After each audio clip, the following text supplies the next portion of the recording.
Hi there, I'm Darren McDermott and I have some good news for crypto fans today.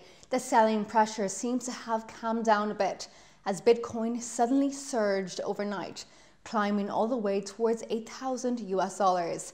Some reports have suggested that concerns over taxes are easing. The US tax deadline is April 17th. So let's take a closer look at Bitcoin's performance over the past few days. Last weekend, Bitcoin dropped to around $6,600, but on Monday it climbed back over 7,100 again before falling below $7,000. Overnight, we saw Bitcoin gain almost $1,000 in less than 30 minutes. Today, Bitcoin moved even higher, climbing past $8,000. This time last year, it was only around 1,100. Now, the worst day it had this year was actually on February 6th, when it reached $5,900 for 30 minutes. Barclays analysts believe that Bitcoin will continue on a downward spiral, while Pantera Capital Management says that Bitcoin has found its ultimate low at $6,500. It expects Bitcoin to remain above this level for the rest of the year. Mufti Muhammad Abu Bakr, a Sharia advisor and compliance officer at Blossom Finance, published a study on Thursday called "Is Bitcoin Halal? A Sharia Analysis." So let's check it out. It states that Bitcoin qualifies as Islamic money, except where it is banned by a local government.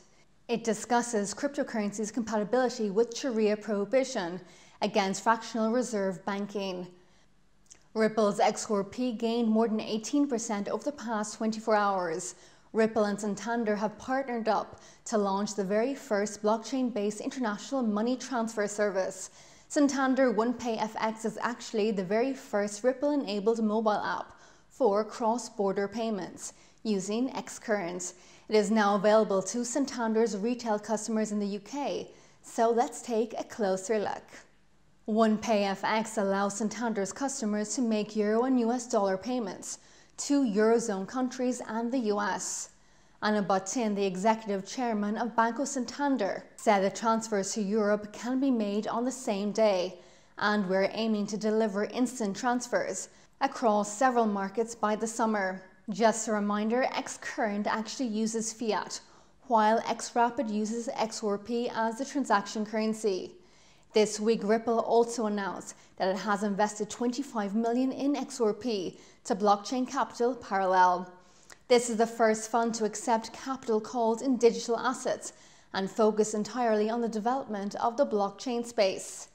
The $150 million fund managed by Blockchain Capital will invest in entrepreneurial teams that are building businesses using blockchain technology.